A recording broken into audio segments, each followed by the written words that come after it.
So last week we came to page number 43 from the book. From articulation points perspective, في مخارج الحروف, we studied the alif, the waw, ya from the jawf, and then we went to حروف الحلق, or the throat. And these are the 6 of them: the hamza, the ha, the ayn, and the ha, and the ghain and the kha. Today, inshallah, we'll start with the qaf. And then after the qaf, we do the kaf. And then after the kaf, we do the jim and the sheen and the ya. This is the ya non-maddiya ya, the normal ya, that has dhamma or fatha or kasra on it. Then after that, we do a dad and see where we go, inshallah. If we finish that, we'll go for the others. So what you can see is all of these letters moving from here are what we call them the tongue letters. They are pronounced by using the tongue with another component or factor. So the qaf is the first one of them. The qaf, its articulation point is the furthest part of the tongue with the soft palate that is opposite to it on the mouth. So if you remember when we studied the vocal cavity or the mouth, we said that in the front part there is a hard palate, and in the back that there is a soft palate, which is mainly a tissue. So that soft palate is where the harf al-qaf is pronounced, and you could tell that this is also the area of most of the isti'la letters, or the elevation letters. Brother, what's the page number for this one? 43. Page 43, the bottom one, qaf. Oh. Yeah. So you could see again, so because of that touching point, that the qaf is got some elevation as well to it. So that's why qaf is one of the elevated letters, because it has the sifa of isti'la. Because of the isti'la, we do tafkhim to it. We'll study the characteristics later, but I just need to focus on that touching point for the qaf.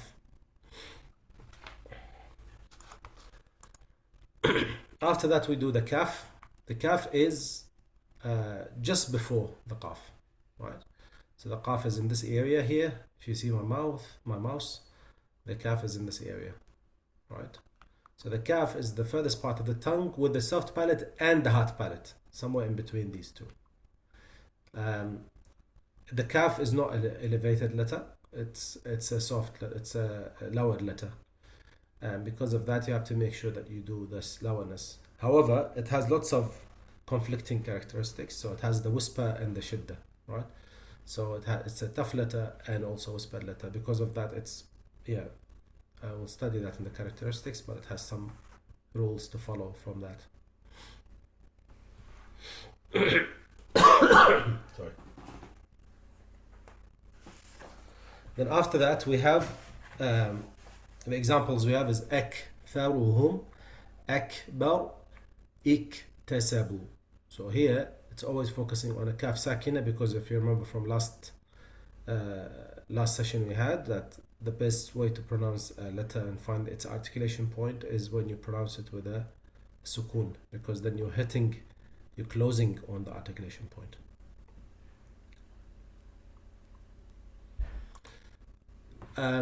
These are all, of course, until now are using the tongue, letters using the tongue. Then after that, from the wasat, from the middle of the tongue, wasat al-lisan, we have the jim and the sheen and the ya. ثم لوسطه فجيم الشين ويا. جيم الشين ويا. The jim and the sheen and the ya. They all have the same articulation point. Wasat al-lisan, with the area that is the middle of the upper palate. Right, so you see the jim is like in this area, the sheen is in this area, and the ya is in this area. There are specific other characteristics to it, but from articulation point, they are from the same place.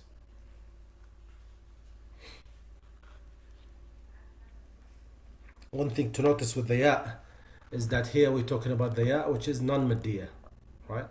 So this is when you say ya, you, ye, right? Ya, you, ye.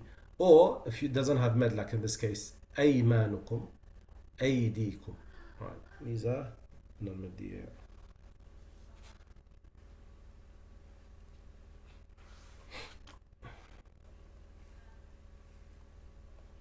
Any questions so far with us? These are should be easy ones.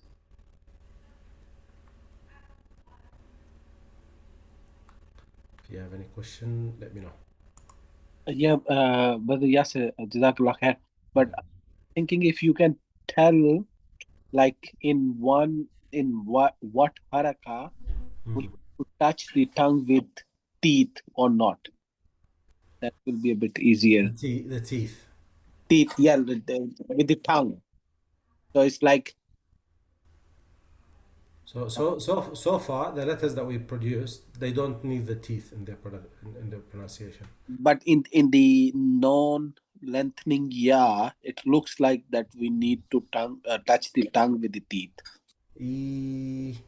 It's in the picture 45. This one. Page 45, yeah. 45. Yeah. There's no touching for the teeth. There's no touching for the teeth. Even that touching that you're talking about is just the position of the tongue. But the letters which require touching with the teeth, they will come next, inshallah. So you'll see the difference between them. Okay, Jazakallah khair. Inshallah. Okay, so now we have a very special guest today, Harf al-Dad, right? So Harf al-Dad is one of the letters which is some claim to be unique to the Arabic language. There might be some letters who produce something very close to it. And the way you produce this is by a very specific setting. So if you look at page 47 in the book, or 46, let's start with 46. I can't copy that in here. What you're looking at is the shape of the lower incisors, the upper incisors, the upper part of the mouth, the teeth, right? And then you will see some yellow boxes and you will see some blue boxes. The blue boxes are areas of pressure, or منطقة ضغط واتكاء, which means the tongue in that specific area, either or on both sides or in one of them at the same time.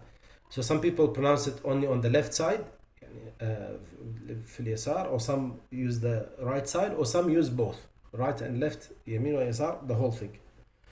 The important thing is the yellow area is an area of contact without pressure. So the tongue is sitting there, but it's not pressured, sticking to the top, because you will need this for one of the characteristics of Harf al-Dad, which we call it istitala. So for that istitala to happen, elongation, you have to make sure that the front part of your tongue, which is touching the top part of your mouth, is not stiff, is not stuck in that area. So the way you pronounce that is by putting the tongue on. If you see the page number 47, you see the green area and you see the yellow area. Yeah. So yellow area is the nearest part of the tongue. That's where it's touching, but it's loose. It's it has some contact, but it's not pressure based. And the green area is where we have the pressure, either on both sides or one side. So the way you say L. Oh, mic is winning. Let me bring the mic here. So you say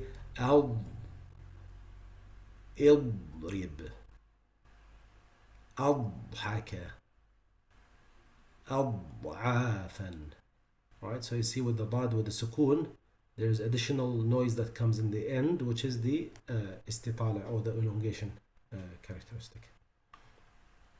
We'll study this inshallah in more details in the characteristics. Any question on the dad, brothers?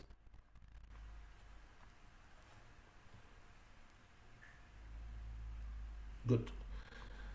Next one is harful lam.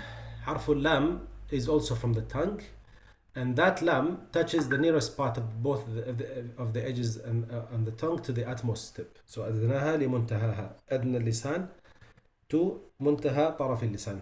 That tip part of the tongue touches the area which is opposite to it, just before the letha, before the gum. So it's not touching the teeth yet. So you say قلنا يلقون خلفها. That's the lam. And the lam also has some unique characteristics, that it can accept both phases of recitation. It could be lowered or it could be elevated. The lam could be مفخمة or could be مرققة. But before that, maybe I'll just talk a little bit. No, that's fine. Yeah, so lam al-mufakhama al-muraqqaqat, so that's page 48 for you in the book. If you see the shape of the tongue, the elevated lam or al-mufakhama, it's accompanied with curvature in the middle part of the tongue and a narrowness in the throat, contrary to the light lam. So this area is getting narrowed, this area is getting narrowed, and the tongue is getting higher. That's how you know it's elevated lam. Elevated lam is only in lafdul jalala or Allahumma. So if you say Allahu, Allahumma, and only in specific areas, namely when there's a fatha or a dhamma before it. Or if you start with it. If you start like Allahu, then you start with the fatha, which becomes mufakhama. Ibadallahi wa ilallahi abdullahi qalu Allahumma. Right. So in all of these cases, because of the dhamma or the fatha before it, it becomes elevated. However, in normal circumstances, in addition to lafdul jalala with kasra, it's always lowered. Bismillahi billahi wa yunajjillahu qawmanillahu. Also, فَلْيَعْبُدُوا تَعْلَمُونَ لِرَبِّكَ زُلْزِلَتْ أَنزَلْنَاهُ. All of these are lowered.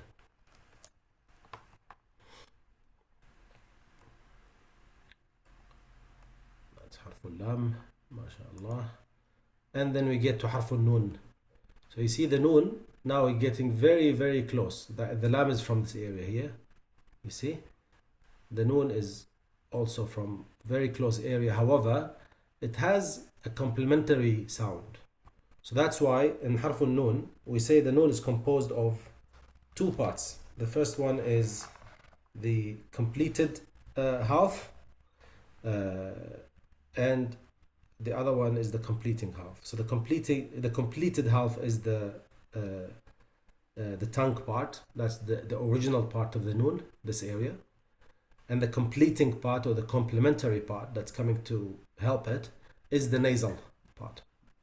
And that's 50-50. So one half is coming from the mouth, one half is coming from the nose. That's the articulation point of harf nun. It's pronounced from the tip of the tongue with that that lies opposite to it of the gums, a little below the articulation point of the lam. So L, N, L, N, very close, yeah. But also the nun has the ghunna. Examples are أنعمت وتنحتون إن.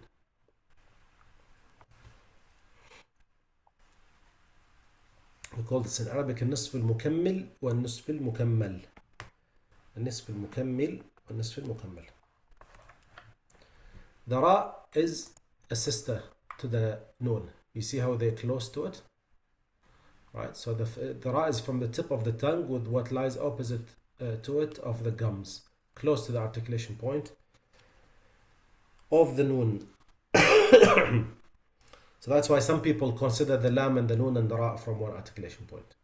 Some people, right? So some people who doesn't count 17 articulation points, they say the lam and the ra and the nun are from the same articulation point. And this has sequences. For example, when you do the idgham, when you study the idgham, some people consider the lam and the ra are the similar articulation point, which means they will add them to letters which has similar articulation points, while others they don't consider it this way. They consider these as from a different articulation point, but they are close to each other, so they become متقاربين. So either متقاربين or متجانسين. So the ra is pronounced very similar to that, but I think, yeah, so the rest is will follow in the characteristics. We'll differentiate between the lam and the ra, for example. The ra also has very similar situation to the lam from the oh, sorry, someone has copied the book here. Oh, that's not the book, that's fine. So the ra could be pronounced heavy and light as well, and there's a whole chapter on this in the end, yani. So you don't have to worry too much about that for now, but all you need to observe is from the photos to see how the light ra has got no elevation on the tongue from the back side, and there's no narrowness in the vocal cavity, while the ra, which is elevated, it has these characteristics of the elevation. So now we counted the lam and the ra. These two can accept both phases of elevation and lowering.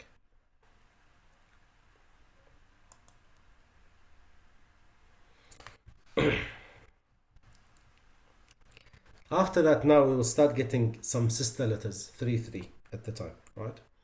So the first group of 3, these are the ta, the dal, and the ta. Ta, dal, and ta, they are also pronounced using the tongue, but now the tongue starts coordinating with the teeth.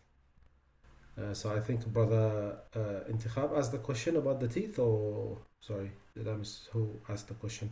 Yes, I asked. Thank you. Yes. So now the first group of letters which require the teeth interaction are the ta, the dal, and the ta.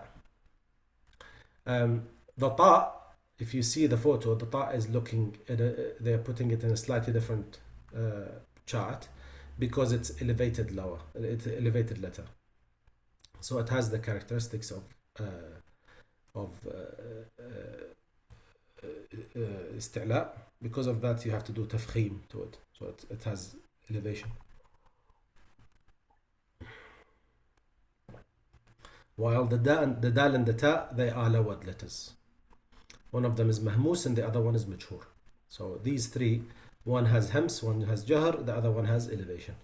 One is whispered, one is not whispered, or tough letter, or what's the English? Mahmus and majhur. Majhur is cleared or like pronounced, and the other one has elevation. So that's why it's very important to remember that for these 3, you are touching, the tongue is touching the roots of the upper incisors, the roots of the top 2 incisors. أطعمهم أطعمهم أطوارا أطوارا أدراك أدراك أدنى أدنى أتقاكم أتقاكم أترابا أترابا. So you see with all of the examples have sukun on them to show you the qalqala for the ta and the dal, and show you the whisper which comes for the ta.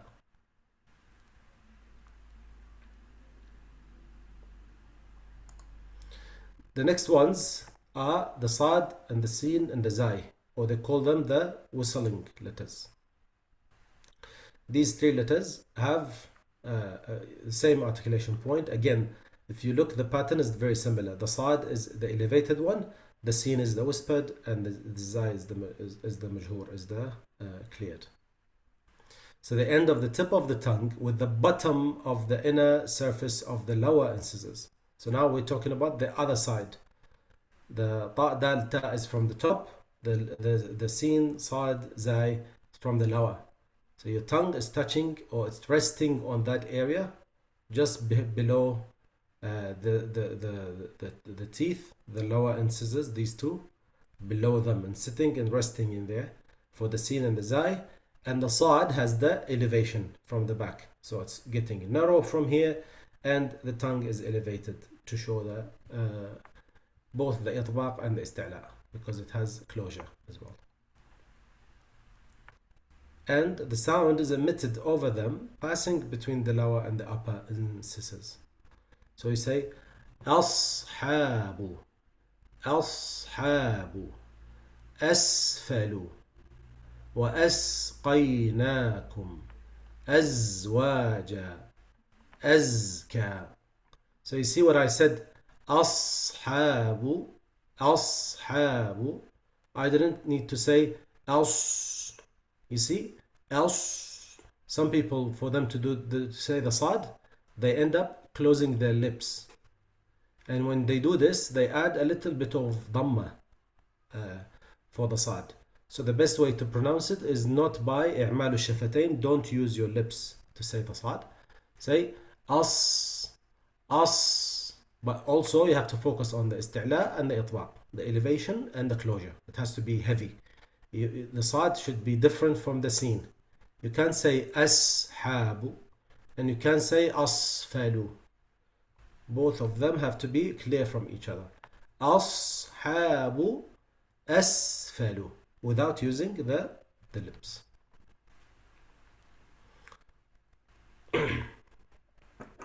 Any questions so far, brothers? How are we looking? Inshallah, we'll So- have time. Yeah, sorry. It's not related to tajweed, but what I heard somewhere else that the za is called za and zain and zai. There's three different pronunciation for the same letter. The letter name is Zai, as Zai. Zai, okay. Yeah, there is no zeen in Arabic, no. Because I was listening to one of the learning Arabic with one of the teachers online, and he was calling it zain. So I was like, I don't know. Probably, maybe I'm wrong. Yeah, Heard wrong. the name of the letter is حرف الزاي. Zai, okay. Yeah, Jazakallah khair. yeah, إن شاء الله. حرف الصاد، حرف السين، حرف الزاي. السلام عليكم. وعليكم السلام. هل هناك بعض الكلمات يجوز الوجهين فيها السين والصاد ككلمة مسيست عليهم بمسيطر مثلا نعم. أو حاجة كده؟ نعم نعم. جزاك الله خير. وإياك إن شاء الله. نعم. So brother Muhammad is asking a very important question. He's saying, is there any words in the Quran where you have the same word could be read with the sin and the sad? And the short answer is yes. Yes.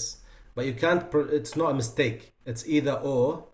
It's a recitation that's been transmitted through the Prophet sallallahu alaihi wasallam in different modes. So نعم أخي محمد، هناك الكثير من الكلمات التي تلفظ بالسين وبالصاد لها الوجهين، ولكن في قراءة واحدة عن طريقة واحدة يجب أن تتبع يعني يا إما الصاد أو يا إما السين.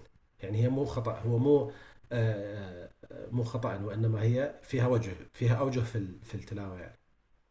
وأيضا فيها إشمام أيضا، يعني مثلا لما تقول الصراط المستقيم فيها وجه الإشمام على الزاي في أحد القراءات، فتقرأ اهدنا الصراط المستقيم في أحد القراءات يعني. بس هذا يعني مبحث آخر في قراءات. جزاك الله خير مولانا. طب بالنسبة لكلمة اللام المرققة إذا أتت بعد تنوين، طبعا إذا وقفنا عليها نفخم الله كلمة ذات الله التي بعدها، وإذا وصلنا نرقق، مثل قل هو الله أحد، قل هو الله، قل هو الله أحد، قل هو الله، فهمت سورة عفوا الإخلاص مرتفعة شوي. هذه تقرأ قل هو الله أحد نيل، أحد نيل له السم، أحد قل هو الله أحد نيل له الصمد، تقرأ بالترقيق.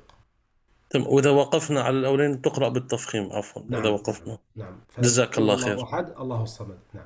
بارك الله فيك، شكرا لك. إن شاء الله. في on the lam تفخيم الترقيق we will get to later. There are lots of tricky locations. في كثير من المواضع المحيرة يعني. أحسن الله عليكم. So far we're just focusing on the articulation points. All of these ahkam inshallah it will follow later. So if you have missed anything, brothers, don't worry too much. We will get to it inshallah. Okay, the next group of three is الضاء والذال والثاء. الضاء والذال والثاء.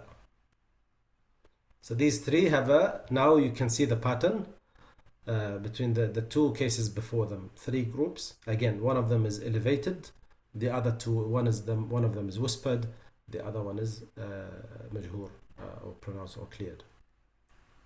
So for them, the articulation point now for these three, and this is very important, is the tip of the tongue with the tips of the upper two incisors, these two.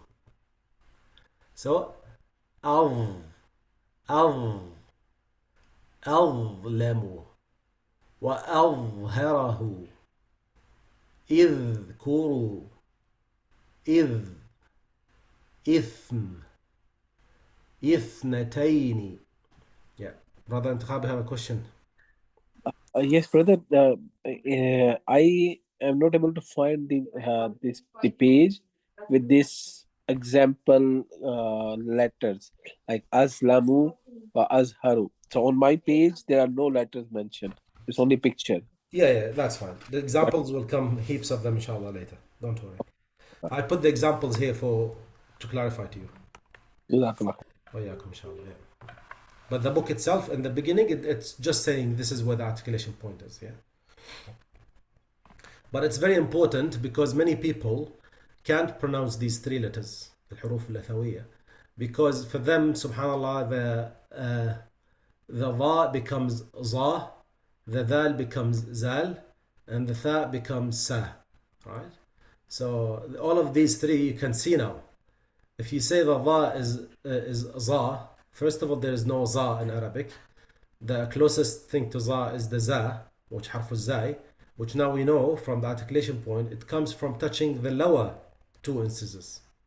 So you see these ones are touching the upper two incisors. So you see the difference between the two. Same thing with the that's transferred to a za mistakenly. Same thing with the tha, transfers to a sa mistakenly, because all of these are zai and sin, which is from the lower incisors, not from the upper incisors. So the practice on this is you have to keep your tongue touching the top teeth. أظلم وأظهره اذكروا إثم. All of these are loose letters, so when you pronounce them, they have a longer time when you pronounce them. We'll study this inshallah later.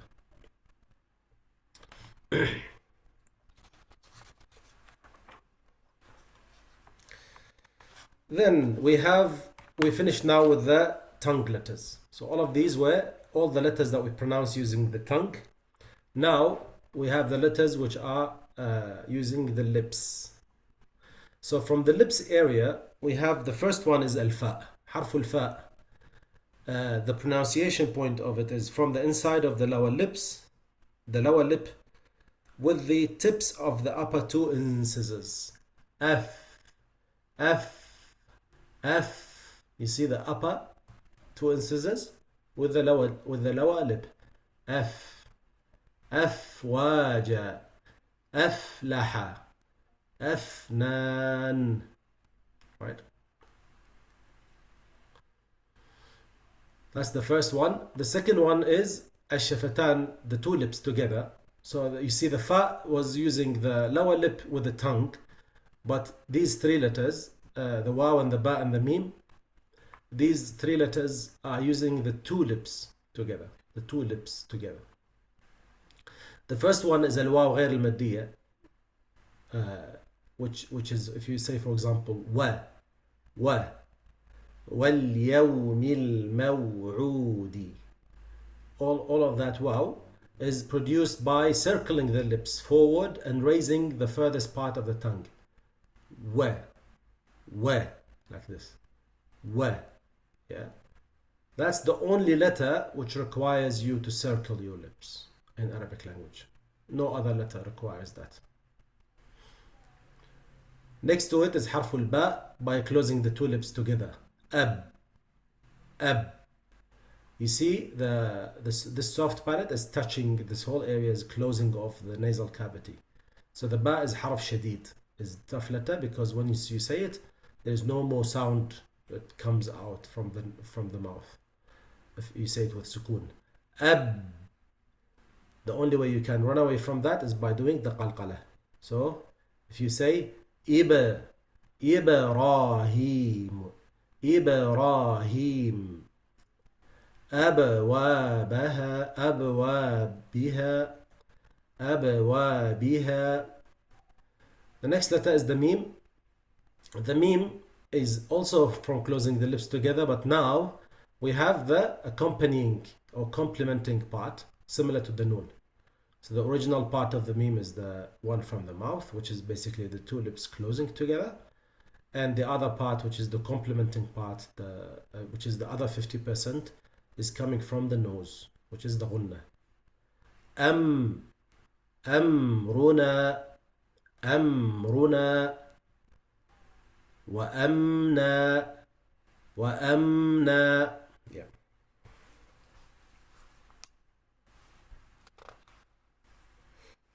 So now we get to something which is very, we can ask questions on this one for those of you who want to know, although I don't want to spend too much time on it. The ghunna. You see, if you talk about the 5 places where the sound is produced, so al-jawf, alif, waw, ya, these 3, the maddiya ones, that's from the vocal cavity.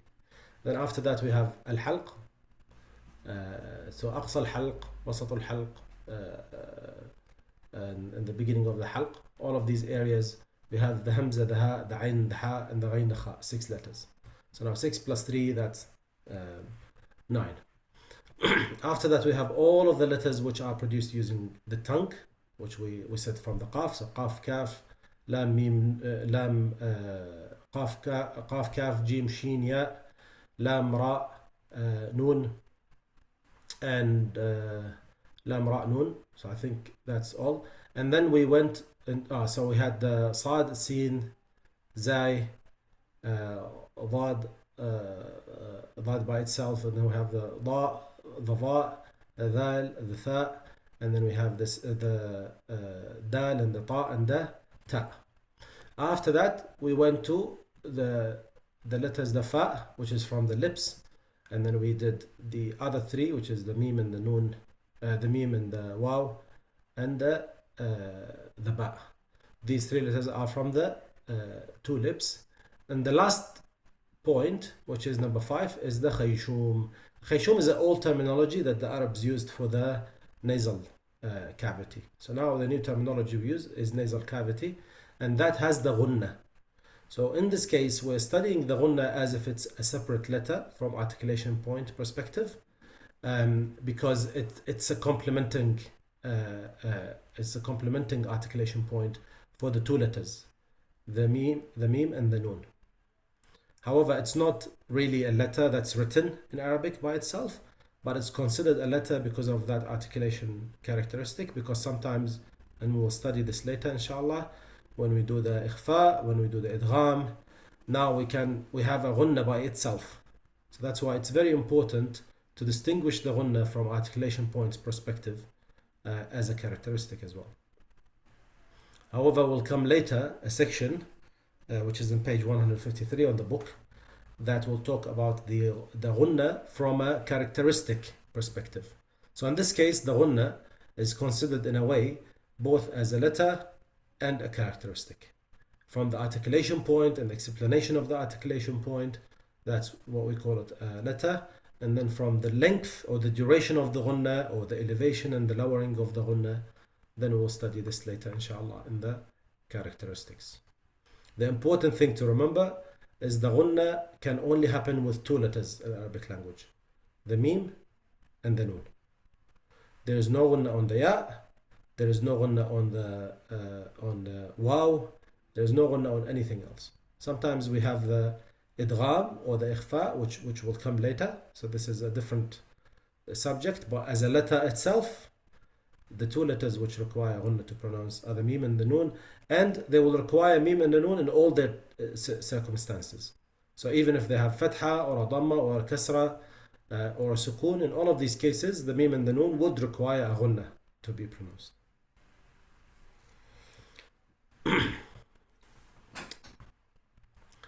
Any question on this one so far, brothers? Because I think that's the last one from the السلام عليكم. articulation points. وعليكم السلام.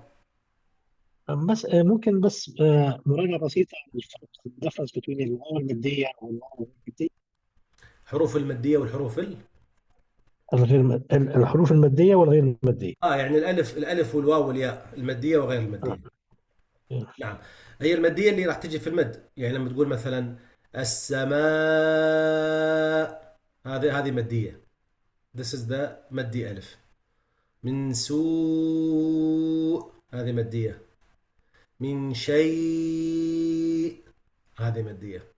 فهذه this is the sound for it is pronounced. هذا المخرج تبعها هو الجوف، يعني الصوت متواصل يخرج من الجوف. بس لما مثلا تجي تقول مثلا هاي الواو اللي هي غير مادية، و تمام، يعني هاي الواو هاي غير مادية، و it's not it's و. yeah,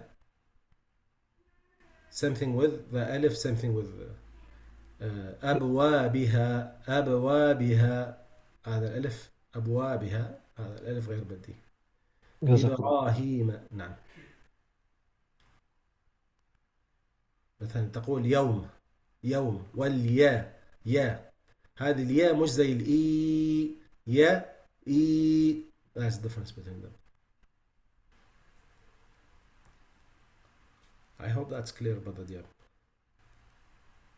الله خير. it's clear يعني. الحمد لله، جزاك الله خير. طبعا أكيد we'll talk later إن شاء الله about the مدود and what we define ياء and واو مادية. So of course, like if you talk about the wow here, for example, in this word, the wow has sukun, yeah, and there is fatha before it. So this is what we call wow al-lin. This is maddul lin, which is also a mad, to haraka, right? Or the same thing with al-maw'ud, right? So some people consider this wow still as a wow maddiya, even though it's a short mad. Yeah. The alif, for example, the alif in Arabic language doesn't come with a fatha or a dhamma or a kasra. The alif always comes with sukun and always comes before it fatha. So that's why the alif in Arabic language is always maddiya. That's why we didn't study the alif غير المادية. There is no alif غير مادية in Arabic language. All of the alif is maddiya. Yeah?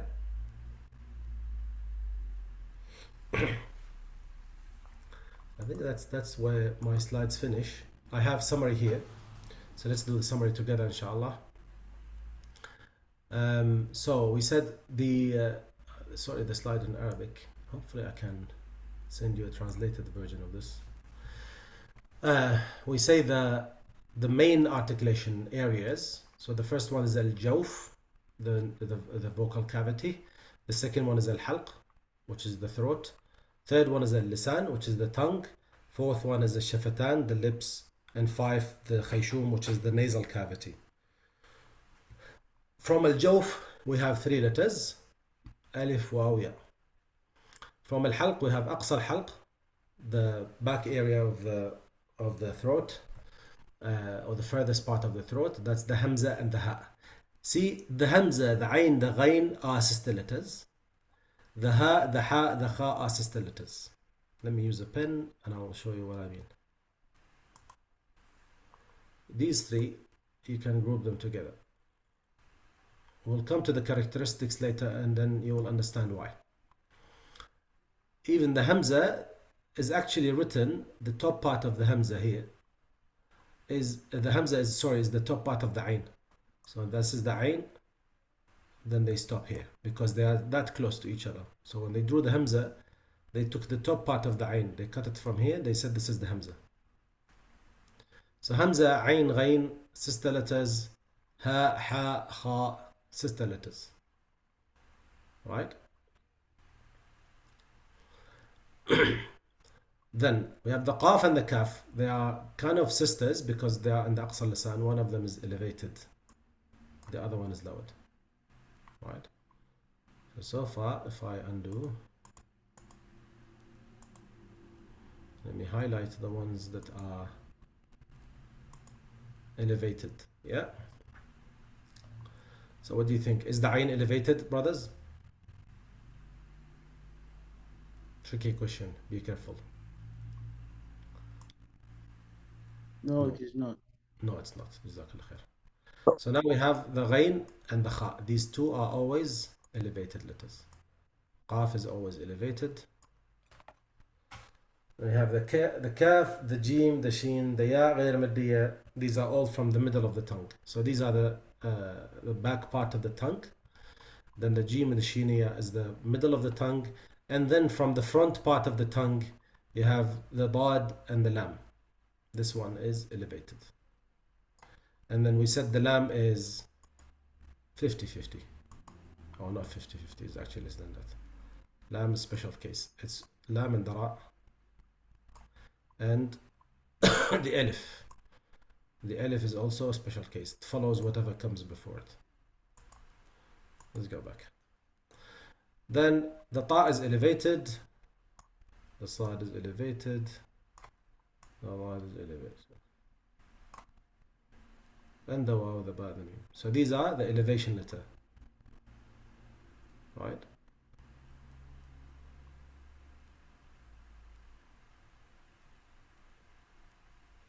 خص ضغط قض. That's the word. خص ضغط قض.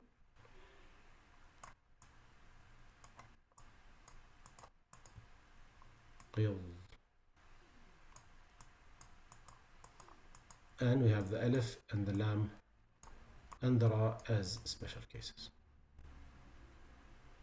So that's for when it comes to articulation point. And I specifically mentioned only this characteristic of elevation today is because it has implication on the articulation point. Because the shape of the tongue, the way the tongue sits back, it has a feature for these letters. After that we have طرف اللسان, the edge of the tongue, نون, را, طاء, دال, تاء, صاد, زاي, سين, ضاد, ضاء, ذال, ثاء. You need to remember these ones are from the top incisors while these ones are from the lower incisors. And this one is from the top incisors but not touching the tip of the incisors but touches the roots of the incisors. And then when it comes to the lips, we have the fa, which is from the lower lip with the top incisors. And then we have the waw and the ba and the mim, which is coming from the two lips together. The waw was circling the lips like this, and the ba and the mim, which is by closing the lips. One of them has no nasal part and the mim has a nasal part. And the important thing to remember is that the fatha and the dhamma and the kasra, they are the dhamma is got similar articulation point to حرف الواو, and the fatha has a similar articulation point to حرف الألف, and the kasra has a similar articulation point to حرف الياء. So these three harakat follow the articulation point of the root letter that they came from. So I can open the floor for some questions, brothers. I don't want to proceed because next we'll just go through the characteristics, which is the next subject, but I have some slides here for that summary as well. So you see that the noon and the mim come from the nose, the alif maddiya, waw maddiya, ya maddiya is coming from the vocal cavity or the mouth, and the halq is coming from the throat, these 6 letters. And then you have, let me clear my screen, sorry.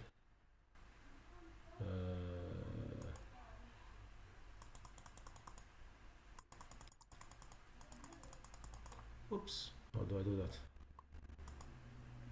Clear all the rooms, yeah. And the lips has the ba, mim, fa, and the waw غير مدية, and the tongue has all of these letters. را, نون, طاء, دال, تاء, ضاد, ضاء, ذال, ثاء, ضاد, لام, ياء, شين, جيم, ياء غير مدية. This is flipped. the ya without med, and the kaf and the qaf. And after that we have some examples. So I can send you these examples on the group, brothers, just to practice on them. And they come in different formats like fatha, dhamma, kasra, sukun, everything is in here.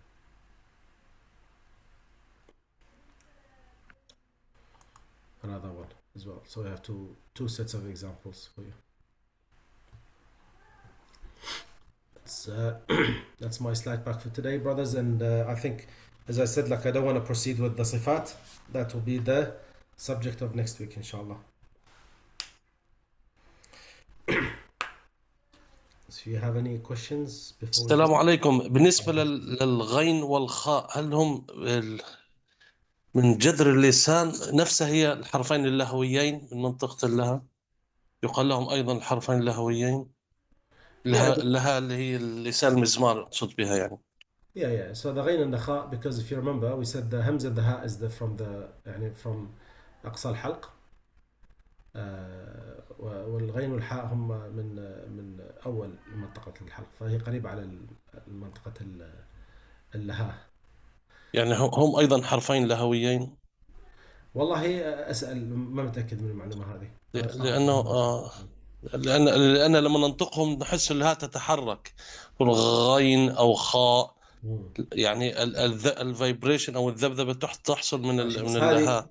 بس هذه سببها الاستعلاء بسبب اللسان، لأنه هو مخرج الحرف هو من الحلق، ولكن اللسان لما يرتفع فيضغط على اللها فتطلع. أوكي، جزاك الله خير مولانا، جزاك الله، بارك الله فيك.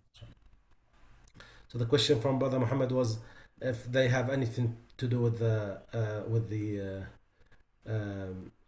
I forgot the name, epiglottis. So the answer is because they are elevated, the ghain and the kha, the tongue will always pushes that area up, so you can see that they have some interaction with the epiglottis. However, the articulation point where the letter is produced is from the halq, from the throat. أقصاه غين خاؤها، أقصاه أقصى الحلق. جزاك الله خير, brother Muhammad. If there is no more questions, brother, you sure? جزاكم الله خير إن شاء الله. أحسن الله عليكم. So closing here, so you can go for the prayers. سبحانك اللهم وبحمدك نشهد أن لا إله إلا أنت نستغفرك ونتوب إليك. السلام عليكم ورحمة الله وبركاته.